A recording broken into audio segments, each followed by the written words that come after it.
All right, welcome back to the Nexus Podcast. Megan Stifel is my guest. Megan is the Chief Strategy Officer for the Institute for Security and Technology. We're going to talk about the Ransomware Task Force. The task force is 4 years in, and we're going to cover some of the progress that's been made, some of the challenges that everyone's run into along the way. So nice to meet you. How are you? Nice to meet you. Thanks for the opportunity. I'm well. Of course. How's the show going for you? It's a little chaotic always. It is. I think it's like multiple marathons with sprints in between. So you just sounds about right. hit the ground running and keep running. So let's just jump right into the task force. I mean, the timing of this thing at the time was a little weird because the Colonial Pipeline was a few days right after it was announced. What were your kind of initial impressions, opinions of the effort, and just kind of big picture thoughts? Sure. So the idea for the task force in 2020 as we continue to see the escalation of of course, ransomware has been started but over 2020 and talking with people in the executive branch at that time, we weren't seeing significant action by the U.S. We thought, well, let's gather some stakeholders together and see if we can make some recommendations for change in administration. And so while that wasn't a primary audience, it was a big and the idea was really to say, look, this will take active action. We're doing things in cybersecurity, but we convened this whole group and so really kind of got going in January 2020. Of course, problem, and that was also a big motivator for us as the work picked up. Found that to be useful. And so we made the recommendations after a series of consultations and working groups. It was Michael Daniel, who was one of our co-chairs. I think he said something like, "This was a And so I guess I should back up a second to kind of maybe explain your role in the task force. Sure.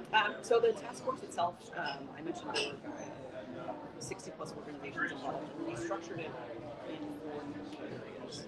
How to help organizations better prepare for and respond to ransomware. So we had 2 work streams, one on prepare and respond. And then how can governments and others better deter ransomware victims as well as the work streams. And we had 2 co-chairs for each work stream. So I had the pleasure and privilege of working again with Michael Daniel. This a long time ago. We led the response repair side, Jen Ellis and John Davis, Jen was at Rapid 7, so corporate, on the, we also had co-chairs resilience, insurance, tomorrow, Chris Painter, Chris, and Phil Reiner. So really looking at trying to, again, build a coalition of vantage points for which we could address the ransomware risk. There was not a good number of there were not 12 in some areas. Some heavyweights there. I know Jen pretty well. She's great. Christina's very smart. Yes, it was really great. So one of the reasons that I would say that we were so effective in the recommendations that we made have been effective is because we had people who knew how the government should respond to this, and how to leverage our collective requirements and help say how many decades of experience we had as co-chairs. But I think that really are you like so of the 2 work streams that you mentioned, I would imagine kind of the deter disrupt these groups is the more challenging one, given everybody knows these guys are extradition is a tough thing. International law enforcement takes time. What was your experience? I think in some ways we saw those actually deterring stuff on the early days. Right after then President Biden had a meeting in the Rose Garden. It was a big public push. I stopped publishing. And shortly thereafter, right in the fall of 2021, is when the first counter added value to me, guys. So again, these signals that we're getting from the G7 had a statement this summer of 2021. I think disruption, similarly, over the years, this definitely has gained momentum. We used to have this tremendous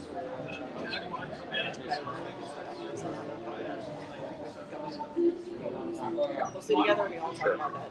But I think for us, we see one of the big sticky points as the government being able to say, this is what's of highest importance to us. Or, hey, that piece of information, that's what we're doing. And so that continues to be one of my passion projects. I think, but the takeaway has been there has been tremendous willingness on the deterrence side by governments to come to the table and talk about CRI now. It's lawyers running and 70 plus countries in the world. How do you characterize ransomware as rank it, among threats out there? I mean, it's so devastating, so disruptive, and it's still a thing. 10 years as a profit market. I think it's both seasons, right? So the Horizon DBR is out, and IC3's report came out last week. It's still up there at the top. Right. Near the top. And unfortunately, that's where it belongs. What we would like to see, though, is the task force was the Ransomware Task Force, but it was never really about ransomware. That was the heavy notion that people were trying to galvanize around. But we thought, and we continue to think, that working through some of the measures that will combat ransomware will also have knock-on effects from other states, including other nations that have ransomware. So it's at the top, but it's things that can be effective and impactful recently will also be done in standard from the all right, so let's talk about kind of the original report, the original recommendations. I think we saw an updated report for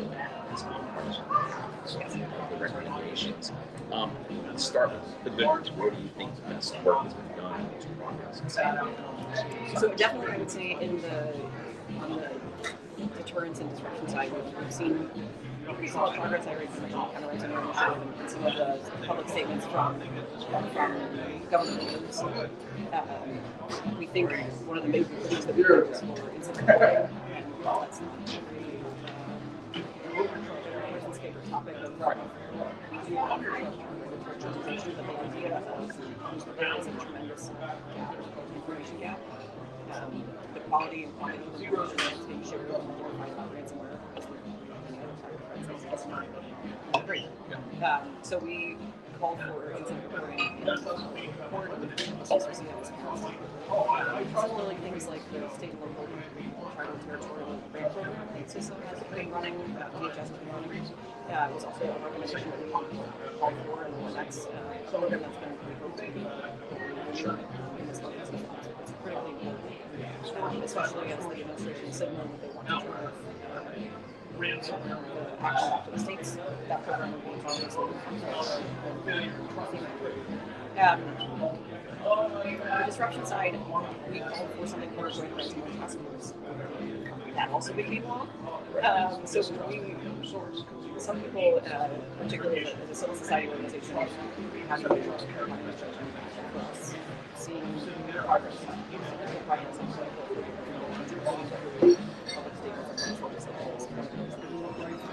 So the success, I think, is also in having industry come together and so we have frankly sitting at the same table and putting their bottom line aside to really drive and think about what It's a huge hurdle.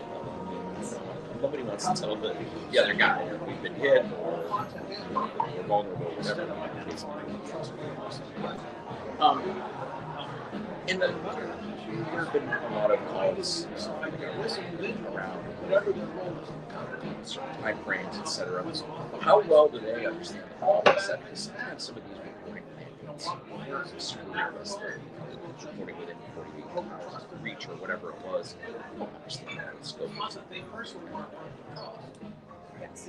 One of the things that we called for, we had the cyber incident reporting framework was the project that we published in 2022, and one of the points that we made there, and we actually then submitted comments to the request for information that was informing the SOCIA implementation of the cyber incident reporting infrastructure. Got it all out there in one fell swoop. Is that there needs to be an ability to update the information. I tend to think, but it doesn't mean